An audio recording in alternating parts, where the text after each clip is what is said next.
আসসালামু আলাইকুম। বাংলা সংবাদে আপনাদের সবাইকে স্বাগত জানাচ্ছি। আমি ফিরোজ তোহা। শুরুতেই বিআরবি কেবলস সংবাদ শিরোনাম।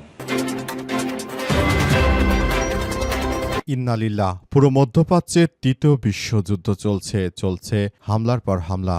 দখলদার বাহিনীকে একদম ধুলির সঙ্গে মিশিয়ে দিচ্ছে ইরানের একটি হামলায় দখলদারেরা আর কোনোভাবে দাঁড়াতে পারছে না, তারা ধুলির সঙ্গে মিশে যাচ্ছে। ইরানের সর্বোচ্চ ধর্মীয় নেতা আয়াতুল্লাহ আলী খামেনি তিনি যুদ্ধ করতে করতে মারা গেছেন, তারপরও তিনি জায়নবাদীদের কাছে মাথা নত করেননি। পবিত্র কোরআন শরীফে আল্লাহ তাআলা জানিয়েছেন, সূরা মায়দার আয়াত ৫১ নম্বর, হে মুমিন মুসলিমরা, তোমরা ইহুদি এবং খ্রিস্টানদের বন্ধুরূপে গ্রহণ করো না। কিন্তু আমরা দেখতে পাচ্ছি মধ্যপ্রাচ্যে যেসব শাসক শ্রেণী রয়েছে তারা সৌদি আরব, কাতার, কুয়েত, ওমান, বাহরাইন সহ যারাই রয়েছে তারা মূলত ইহুদি এবং খ্রিস্টানদের তারা এদেরকে বন্ধুরূপে গ্রহণ করেছে। সুতরাং এর থেকে বোঝা যায় যে পুরো বিশ্বজুড়ে দখলদারদের পক্ষে এই রাষ্ট্রগুলো রয়েছে, এই রাষ্ট্রগুলো কখনো মুসলিমদের পক্ষে নয়। তারা নিজেদের স্বার্থ হাসিল করতে এবং নিজের ক্ষমতাকে টিকিয়ে রাখতে মূলত এই ধর্মকে ব্যবহার করছে। শুধুমাত্র ইরান একমাত্র দেশ যারা কখনো দখলদারদের কাছে মাথা নত করেনি, নত হয়নি। খামেনি শহীদ হয়েছেন, তারপরও তিনি দখলদারদের সামনে কখনো মাথা নোয়াননি। তবে এই মুহূর্তে ইরানের নতুন নতুন ক্ষেপণাস্ত্র হামলায় দখলদারদের অবস্থা খুবই শোচনীয় আকার ধারণ করেছে। পাল্টে যাচ্ছে যুদ্ধের ধরন। ইরানের যে চালে বড় ঝুঁকিতে পড়েছে টেক জায়ান্টরা। আমেরিকার ব্যবসা বাণিজ্যের সব থেকে বড় প্রতিষ্ঠান ইদানিং টেক সেক্টর। এই সেক্টরের বিভিন্ন ডেটা সেন্টারকে গুড়িয়ে দিচ্ছে ইরান। আজ বাহরাইনে অ্যামাজনের ডাটা সেন্টারে হামলা চালিয়েছে ইরান। পাশাপাশি সংযুক্ত আরব আমিরাতেও বড় ধরনের অ্যামাজনের ডেটা সেন্টারে হামলা চালানো হয়েছে। এর ফলে মার্কিন যুক্তরাষ্ট্র চরম ঝুঁকির মধ্যে পড়েছে, তাদের অর্থনীতি ধসের মুখে পড়েছে। এরপর জানাবো, ইসরায়েল জুড়ে ইরানের ভয়াবহ ক্ষেপণাস্ত্র হামলা, লাগাতার হামলা। আলহামদুলিল্লাহ, ইরান এবং লেবাননের সশস্ত্র গোষ্ঠীদের ক্ষেপণাস্ত্র ও ড্রোন রকেট হামলার মুখে বিপাকে ইসরায়েল একের পর এক লাগাতার হামলা চালানো হচ্ছে।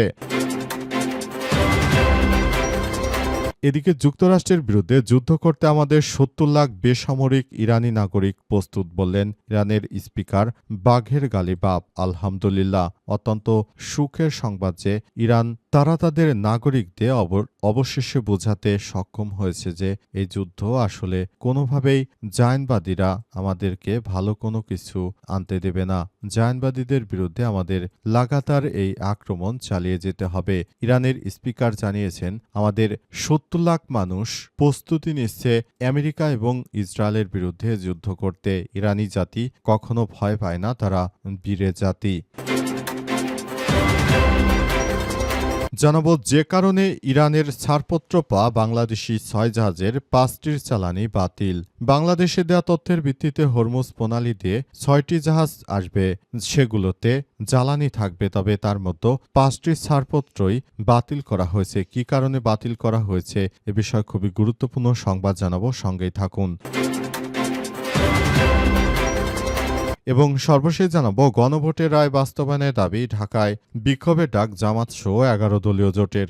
গণভোটের রায় বাস্তবায়নের দাবিতে বিক্ষোভের ডাক দিয়েছে জামাতের নেতৃত্বাধীন ১১ দলীয় জোট। শনিবার বা তাছর রাজধানীর বায়তুল মোকাররমের উত্তর গেটে বিক্ষোভ সমাবেশ ও মিছিল করার ঘোষণা দিয়েছে তারা। আজ গুলশানে বৈঠক শেষে ১১ দলীয় ঐক্যের সমন্বয়ক ও জামাতের সহকারী সেক্রেটারি জেনারেল হামিদুর রহমান আজাদ সাংবাদিকদের এই তথ্য জানিয়েছেন। বর্তমানে বিএনপি সরকার ক্ষমতা আসার পর তিনি গণভোট মেনে নিচ্ছেন না। তারেক রহমান মূলত এই সমস্যা মোকাবেলা করার জন্যই এই ধরনের কার্যক্রম শুরু হয়েছে। প্রিয় দর্শক, এতক্ষণ শুনছিলেন সংবাদ শিরোনাম, এবারে বিস্তারিত। তবে তার আগে বন্ধুরা, অনুরোধ থাকবে এই সংবাদটিতে একটি লাইক দিন। এই চ্যানেলে আপনি নতুন হয়ে থাকলে আমাদের সংবাদটি দেখতে দেখতে চ্যানেলটি সাবস্ক্রাইব করে রাখুন। কমেন্ট করে বন্ধুরা আপনার মূল্যবান মতামত জানিয়ে দিন আপনি বিশ্বের কোন দেশ থেকে বা বাংলাদেশের কোন স্থান থেকে আমাদের সংবাদটি দেখছেন এবং শুনছেন। আর বন্ধুরা, সংবাদটি আপনার সোশ্যাল মিডিয়া ফেসবুকে শেয়ার করে বন্ধুদেরও দেখার সুযোগ করে দিন। গাজা যুদ্ধে আপনি যদি নিরীহ ফিলিস্তিনিদের ভালোবেসে থাকেন, কমেন্টে ইয়েস লিখে পুরো বিশ্বকে আমাদের এই সংবাদটি দেখার সুযোগ করে দিন। এবারে বিস্তারিত। পাল্টে যাচ্ছে যুদ্ধের ধরন, ইরানের যে চালে বড় ঝুঁকিতে টেক জায়ান্টরা। আলহামদুলিল্লাহ, সংযুক্ত আরব আমিরাতের অ্যামাজনের ডেটা সেন্টারে ইরানের ড্রোন হামলা আধুনিক যুদ্ধের অন্যতম বাস্তবতা তুলে ধরেছে। এরপর বাহরাইনে অবস্থিত অ্যামাজনের ডেটা সেন্টার একদম গুঁড়িয়ে দিয়েছে ইরান। এমনভাবে আক্রমণ করা হচ্ছে যে জায়নবাদীরা আর ঘুরে দাঁড়াতে পারছে না। পুরো মধ্যপ্রাচ্য জুড়ে জায়নবাদীদের সবকিছু একদম ধূলিসাৎ করে দিচ্ছে ইরান। ইরানের এক একটি হামলায় জায়নবাদীরা একদম ধূলির সঙ্গে মিশে গেছে, সবকিছু একদম তছনছ করে দিয়েছে ইরান। ইরানের হামলায় দখলদারেরা একদম মাটির সঙ্গে মিশে গেছে, তারা কোনোভাবেই আর কোনো কিছু করতে পারছে না। দখলদারেরা মনে করেছিল যে ইরানের উপর আক্রমণ চালিয়ে তারা হয়তো অনেক বড় কিছু অর্জন করবে, কিন্তু বাস্তবিক অর্থে সেটি তারা করতে সম্পূর্ণরূপে ব্যর্থ হয়েছে। তারা এই কার্যক্রমগুলো চালিয়ে মূলত নিজেদেরকে আরও ধ্বংসের দিকে ঠেলে দিয়েছে দেশটি। জায়নবাদীদের চাই এমনভাবে শিক্ষা দিচ্ছে ইরান এবং মার্কিন যুক্তরাষ্ট্রের এই পাগলাটে প্রধানমন্ত্রী, তিনি যে ধরনের কাজ করেছেন ডোনাল্ড ট্রাম্প, এটি করার মধ্য দিয়ে মূলত তিনি আসলে আবারও ভয়াবহ ঝুঁকির মধ্যে ফেলেছেন মার্কিন যুক্তরাষ্ট্রকে। সুতরাং এই মুহূর্তে তার ভাবার সময় এসেছে। তিনি যদি এখনও নিজের দেশকে বাঁচাতে না পারেন, তাহলে ভবিষ্যতে তার জন্য আরও বড় ধরনের সমস্যা অপেক্ষা করছে। ইসরায়েল জুড়ে সাইরেন বেজেই চলেছে ইরানের লাগাতার হামলা। ইরান এবং ইরানের মিলিশিয়া বাহিনী তারা লাগাতার হামলা চালিয়ে যাচ্ছে ইসরায়েল জুড়ে। ইসরায়েলের বিভিন্ন স্থাপনা এবং ঘাঁটিগুলো একদম তছনছ করে দিচ্ছে পুরো মধ্যপ্রাচ্য জুড়ে। যে সংঘাতময় পরিস্থিতির সৃষ্টি হয়েছে, এই সংঘাতময় পরিস্থিতি থেকে জায়নবাদীদের কোনোভাবেই ছাড় দেওয়া হচ্ছে না, তাদেরকে পুরোপুরি একদম মাটির সঙ্গে মিশিয়ে দিচ্ছে ইরানের নতুন নতুন ক্ষেপণাস্ত্র এবং ড্রোন হামলায় দখলদারদের অবস্থা খুবই শোচনীয় আকারে পড়ে গেছে। পুরো মধ্যপ্রাচ্য জুড়ে যে সংঘাতময় পরিস্থিতির সৃষ্টি হয়েছে এবং জায়নবাদীরা যে কার্যক্রম শুরু করেছে, সেই কার্যক্রম থেকে বাঁচার জন্য এই মুহূর্তে সবাইকে আরও বেশি দায়িত্বশীল ভূমিকা পালন করতে হবে। মধ্যপ্রাচ্যে যে সমস্যাগুলো রয়েছে, সেই সমস্যাগুলো আসলে এই মুহূর্তে ঠিক করার জন্য সবাইকে আরও বেশি দায়িত্বশীল ভূমিকা পালন করতে হবে। সারা বিশ্ব জুড়ে দখলদারদের এই কার্যক্রমগুলো আসলে মেনে নেওয়া যায় না। সারা বিশ্ব জুড়ে দখলদারেরা যে কার্যক্রম শুরু করেছে, এই কার্যক্রমগুলি আসলে মুসলিমদেরকে ধ্বংস করার পায়তারা। কিন্তু ইরান এমন একটি শক্তিশালী দেশ, তারা কখনো এই জায়নবাদীদের এই ধরনের কার্যক্রম আসলে মেনে নেবে না। জায়নবাদীদের তারা যেখানেই পাচ্ছে সেখানেই তাদেরকে একদম মাটির সঙ্গে মিশিয়ে দিচ্ছে। পুরো মধ্যপ্রাচ্য জুড়ে চলছে জায়নবাদীদের বিরুদ্ধে তীব্র হামলা। এমনভাবে আক্রমণ করা হচ্ছে জায়নবাদীরা কল্পনা করতে পারেনি। ইরানের বিরুদ্ধে তারা যুদ্ধ করতে এসে এখন হাড়ে হাড়ে টের পাচ্ছে যে ইরান কি জিনিস। ইরানের বিরুদ্ধে তারা যুদ্ধ করতে এসে নিজেদের সব সক্ষমতা তারা শেষ করে দিচ্ছে। এমনকি ঝাঁকে ঝাঁকে মারা যাচ্ছে তাদের সেনা সদস্য। ইরান কোনো কিছুতেই আর ইরানকে দমন করতে পারা যাচ্ছে না। সবকিছু একদম ধূলিসাৎ হয়ে যাচ্ছে। পুরো বিশ্বজুড়ে সংঘাত আরও তীব্র থেকে তীব্র আকার ধারণ করেছে এবং সবকিছু একদম মাটির সাথে মিশে ধ্বংসস্তূপে পরিণত হয়েছে। পুরো মধ্যপ্রাচ্য জুড়ে এই সংঘাতময় পরিস্থিতির জন্য এই মুহূর্তে আরও বেশি সমস্যা দেখতে পাওয়া যাচ্ছে এবং সবকিছু মূলত এই মুহূর্তে ধ্বংসের দিকে চলে যাচ্ছে। এজন্য ইতিমধ্যেই আসলে এই বিষয়গুলোকে সেভাবেই কাজ করার জন্য চেষ্টা চালানো হচ্ছিল, তবে পুরোপুরি পরিস্থিতি আসলে অন্যদিকে চলে গেছে এবং এই পরিস্থিতি আসলে জটিল আকার ধারণ করেছে এবং দখলদারদের ধূলিসাৎ করে দিচ্ছে ইরানের নতুন নতুন ক্ষেপণাস্ত্র হামলায় সবকিছু তছনছ হয়ে গেছে।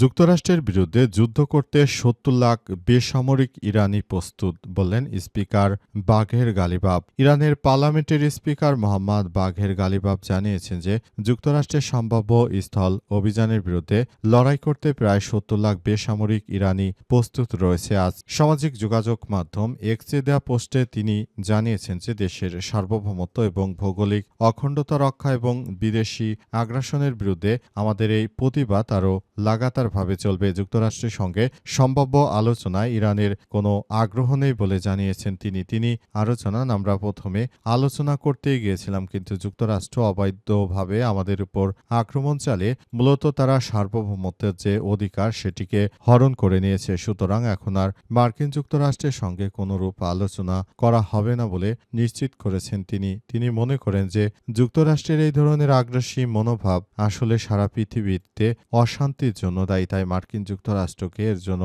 অবশ্যই জবাবদিহিতার আওতায় আনা উচিত বলে মনে করেন বাঘের গালিবাফ। এজন্য তিনি ইতিমধ্যে সবাইকে সেভাবেই প্রস্তুতি নেওয়ার জন্য জানিয়েছেন এবং তাদের দেশের অসংখ্য মানুষ এই যুদ্ধ করতে তারা রাজি আছে বলে জানিয়েছেন ইরানের পার্লামেন্টের স্পিকার বাঘের গালিবাফ। তিনি ইতিমধ্যেই সবাইকে এই যুদ্ধের জন্য প্রস্তুতি নিতে আহ্বান জানিয়েছেন।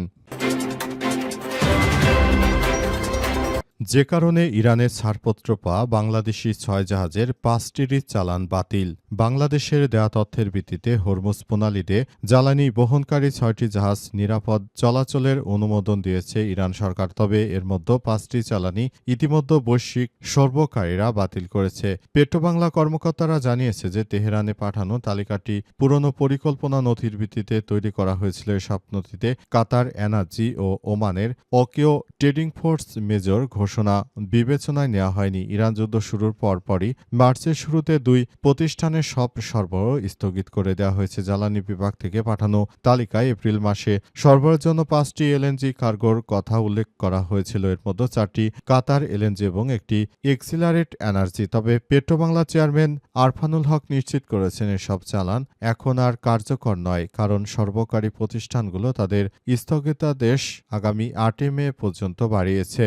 আরফানুল জানিয়েছেন, যুদ্ধ শুরু হওয়ার পর যেসব চালান সরবরাহ বাতিল হয়ে গেছে সেগুলোর জাহাজের তালিকা কেন ইরানে পাঠানো হলো তা আমাদের কাছে জানান। তিনি বলেন, ফোর্স মেজরের কারণে এপ্রিলে হয়তো এই কার্যক্রমটি হয়েছে। আমরা বলতে চাই যে চালানগুলো আমরা পাঠিয়ে দিয়েছি মূলত সেই সবগুলো চালানই যেন আবার যথাযথভাবে আমরা কাজে লাগাতে পারি বলে তিনি ইতিমধ্যেই উল্লেখ করেছেন এবং তিনি চান সবকিছু যেন সুন্দরভাবে গড়ে তোলা যায়, সবকিছু পরিস্থিতি যেন নিয়ন্ত্রণে থাকে। সেজন্য তারা ইতিমধ্যেই সেভাবে কাজ করতে শুরু করেছে।